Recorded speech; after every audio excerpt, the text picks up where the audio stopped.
Ethan, what was working well for you on the mound today? It was a great day to be a Tiger.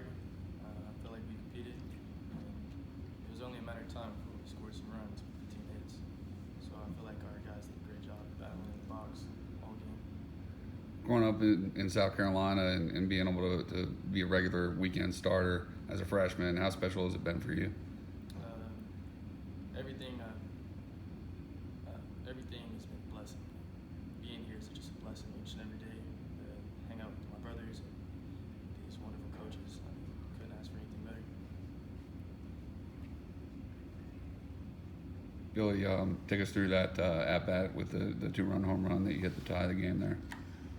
Yeah, just trying to get something going. I thought we had swung it pretty well. Obviously didn't cash in, like you said. Credit to Louisville to getting out of those situations. And obviously credit to our pitching, holding us there, and our defense. I thought they did great. It was a matter of time before we started scoring runs. So. Y'all have been on the road for quite a bit lately. How good does it feel to be back at home here for an ACC series? Yeah, it was great. I was talking to, I think, Mays before the game about just being back at home, how great it feels. It really does feel like forever since we played at home in front of that crowd. So. How good does it feel to have exams behind you, just be able to focus on baseball and nothing else right now? Great. I think we're going to take advantage of that, get some sleep. I know it's been a long week for everybody, so I know everybody's glad to be done with that. Any other questions for players? Billy, obviously you've been hitting really well ever since you kind of became a staple of this lineup. Just what's been going well for you, and what's kind of been a change in you maybe from last season now? Well, I think we have a great approach going into every game, knowing what their staff's trying to do, knowing what their starter's good at, what he's trying to do. Our whole lineup has good days.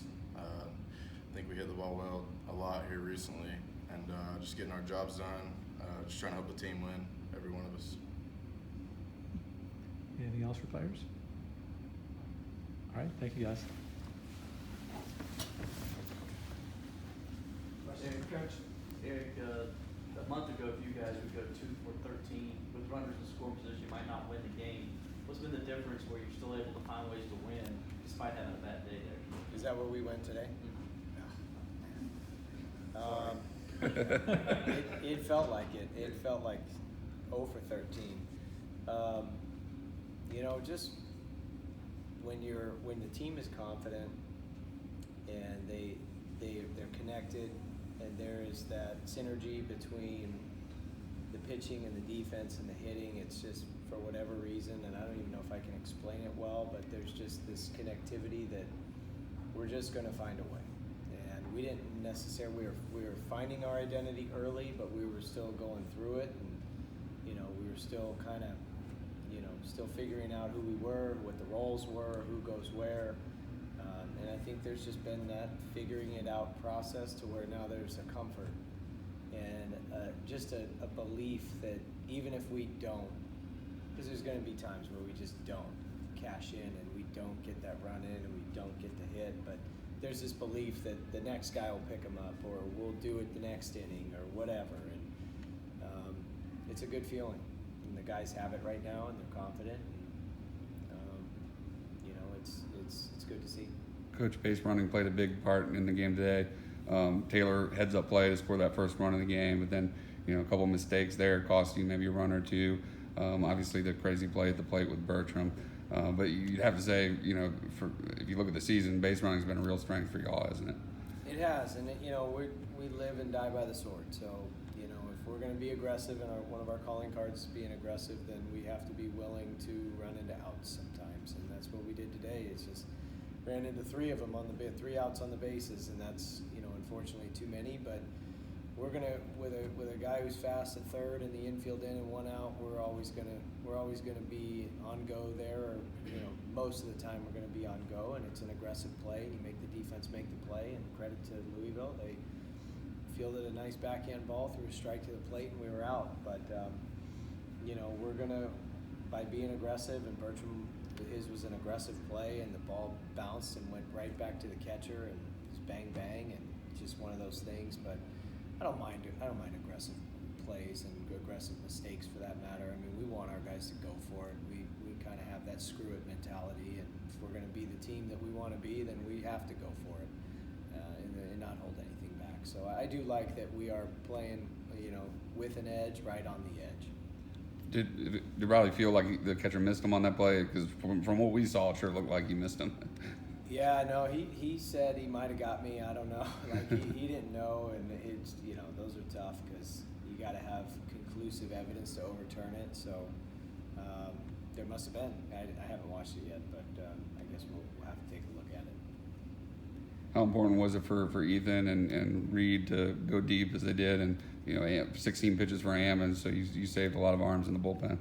Yeah, I mean that's been a big storyline of from a month or two ago to now. It's just the starters giving us a little more length, the bullpen not being overtaxed, getting bullpen guys that are back off injury that can help us, and it's just a much better feeling when you get a quality start from a starter, especially early in the weekend, and you can preserve the bullpen a little bit. But those guys came in and did a great job to get the 9 outs that they did, 5 with Reed and 4 with Ammo to be able to do that against a good lineup with 6 left-handed hitters and some experience, and a lot of guys on that team that were in a super regional last year. So know them very well, know their staff very well. It's one of the best coaching staffs in the country, and Coach Mack's future Hall of Famer, and so it's it's going to be a grinded out kind of day today, and it's going to be a tough one again tomorrow.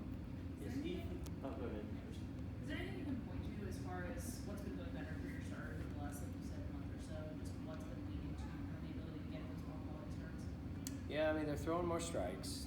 There's less free passes. We'll still have a few walks here and there, but it just feels like the guys are doing a better job of attacking the zone and letting the defense play. And I think the pitching and the defense is connected. And we've shuffled a few weekend starters in and out. And, a guy like Darden who gets a lot of ground balls and throws a lot of strikes.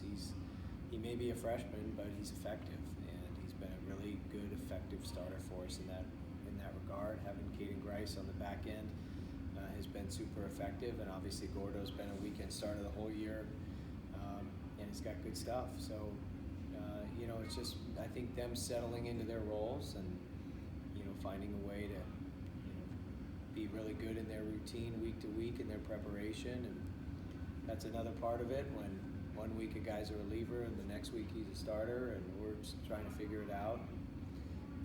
That's been one thing I think where as coaches us helping figure out the roles, so put the guys in the best positions to have success has helped the team or help those individuals have success so they could settle into their roles. And that was probably a mistake that I don't even know if you call it a mistake. It was just something that as we were finding our identity and figuring out who goes where and what our pieces were, just felt like it was a little out of sorts, and it was, and we were a little hampered with some guys that were out, but that's all part of it, and that's part of what has made the team now and given us the belief that we have, because had we not had the struggles early, we wouldn't have the confidence we have now. With Ethan, is he kind of where you want him to be at this point in the year during his freshman season? I don't know if you can ask for anything more from a freshman. He didn't have his best outing last week in Boston, and he had a good outing today. Outside of the 2-run homer, I thought he was good. He was just really methodical the way he just got ground ball after ground ball and let the defense work. So yeah, I mean we're happy with his performance today and just his kind of evolution this season, going from what started as maybe he might be a margin guy to then he's a matchup lefty to then he's a short reliever to then he's a high leverage reliever to then he's a midweek starter to now a weekend starter. That's pretty good. So yeah, happy with kind of how he's grown and improved, and he's matured a lot as well mentally, and I think he's got a very, very bright future. Your decision to pinch hit Crichton for Corbett was a pretty good one. He was 2 for 2 today and started off that big 7th inning for you. That was a big deal, yeah, just getting a contribution from a guy off the bench like that, and a 2-strike base hit to lead things off and get the scoring going and got the guys fired up. Yeah, that was a big deal. So, we've got some good players that are sitting on that bench that, in that right field spot continues to be a platoon type spot. So Corbett and Jack Crichton and Nate Hall have got the most consistent, rounds of that revolving door right fielder, and it's good because it's you keep them all fresh and you keep them all in there, and nobody's really.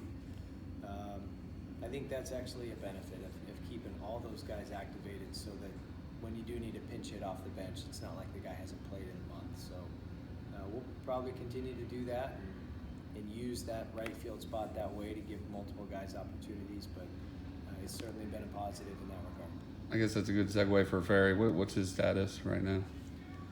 He tweaked his wrist a few weeks ago and just kind of getting back into it. But yeah, Chad's a great kid and a hard worker and a great teammate. And so, you don't ever want to see a senior not in there.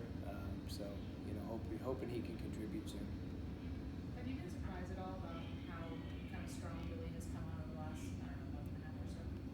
Yeah, I mean, I'd be lying if I told you I saw that coming. I mean, he was another guy that, again, we didn't know where he fit, and he's really improved. I mean, he has significantly improved. He was a guy that didn't have a ton of success. He was catching too now, so, maybe that had something to do with it. But, fall, he was, you could tell he had the strength and he could hit for power, and he would show it in batting practice, and it was there. But to his credit, he has shortened his swing. He has taken advantage of opportunities in games and fully established himself as a true threat, not only on our team but in this conference, as a middle order hitter that could hit in the middle of most people's orders.